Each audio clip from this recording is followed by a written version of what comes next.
Bonjour à toutes et à tous et bienvenue dans Cinefiles pour une nouvelle analyse, une nouvelle vidéo déjà, mais aussi une nouvelle analyse. Alors ça faisait un petit moment que j'avais plus rien posté, mais là je me suis pas foutu de votre gueule. C'est une superbe vidéo d'analyse que je vous propose, une analyse plutôt globale sur la trilogie Jason Bourne. On va en terminer avec l'agent Bourne, avec David Webb, avec cette vidéo qui est une vidéo qui reprend les propos, c'est plutôt des propos illustrés de Emmanuel Burdeau, qui est un critique au Cahier du cinéma, qui a fait une conférence des images et un papier sur le troisième Jason Bourne que vous pouvez trouver tous les deux sur internet.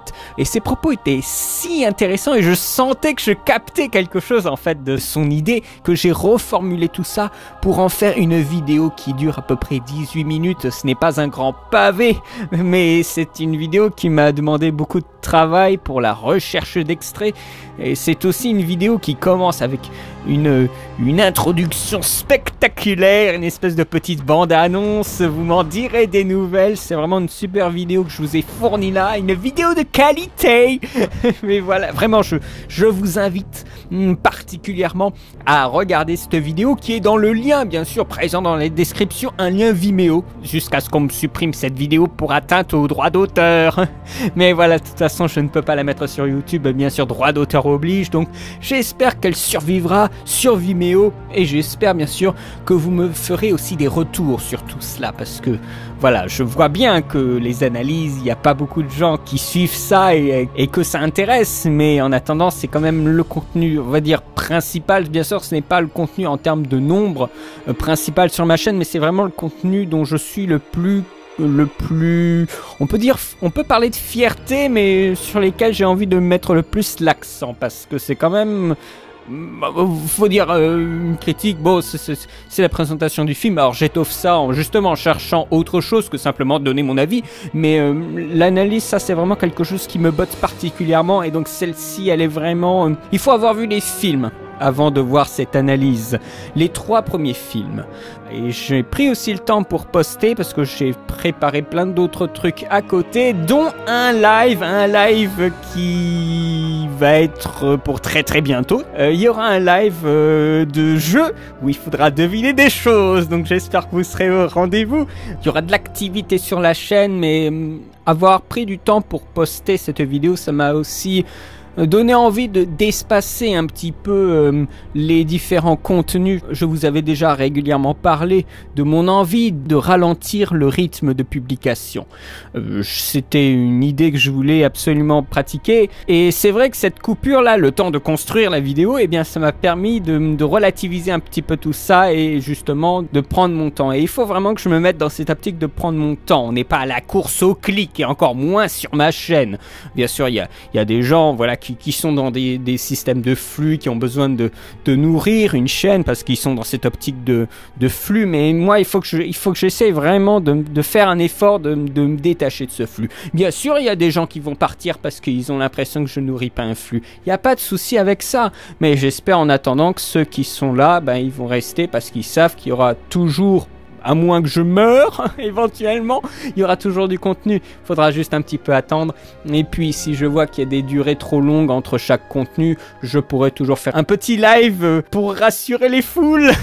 Ne serait-ce que les prochaines FAQ à la fin de l'année. Dernier petit point, pendant justement cette période un peu creuse là, alors j'étais pas vraiment en vacances, bon j'ai fait un tout petit séjour mais c'était aussi pour bosser, eh bien je me suis rendu compte d'un truc. C'était déjà une impression que j'avais eue avec le festival de Cannes de cette année, de 2016. J'avais l'impression d'être un peu trop mainstream. C'est-à-dire que je regardais un peu les nominés, ceux qui étaient en compétition. C'était des noms que je connaissais pour la plupart, mais tous ces films-là, je sais que je vais peut-être probablement pas les voir, ou alors les voir dans peut-être des années plus tard. Et je me dis que je passe à côté de tout un pan du cinéma qui est assez colossal en fait, mais qui m'intéresse beaucoup moins. Et je devrais, à mon avis, faire une démarche de plus m'intéresser à ces petits films. Revenir, en fait, à quelque chose d'un peu plus modeste dans les productions, dans les sujets. Plus un film d'écriture et d'acteur que d'un film de mise en scène et d'effets spéciaux. Alors je me suis fait une cure sur les beaux conseils malgré lui d'un copain.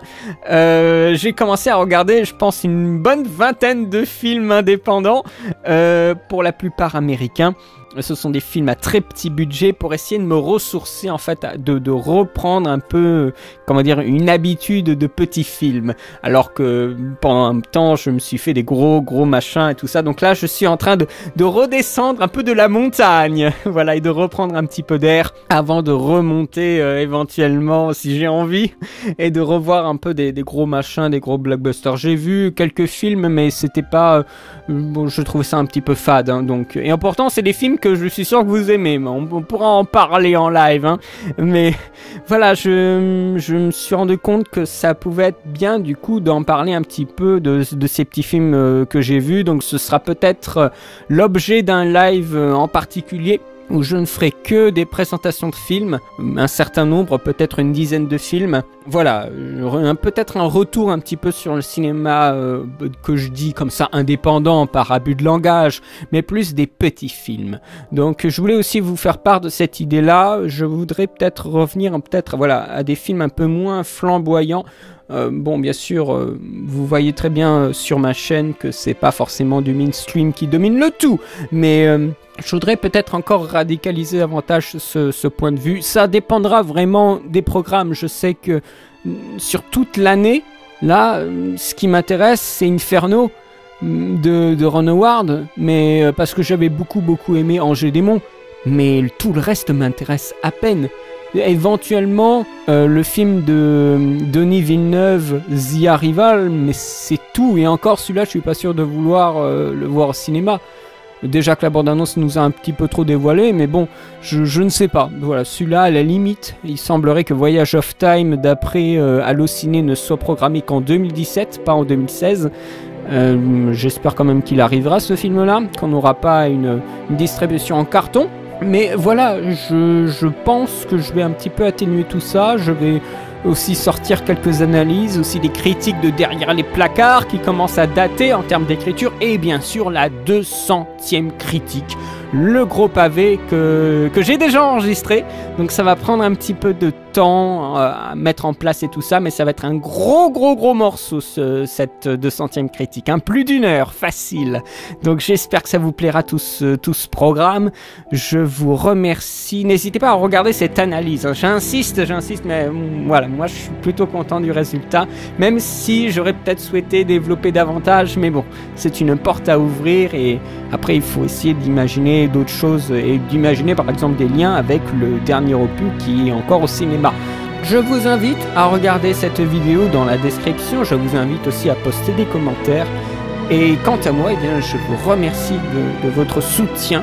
Portez-vous bien. Je vous souhaite une bonne journée, une bonne semaine, et à très bientôt pour de nouvelles vidéos. Allez, salut!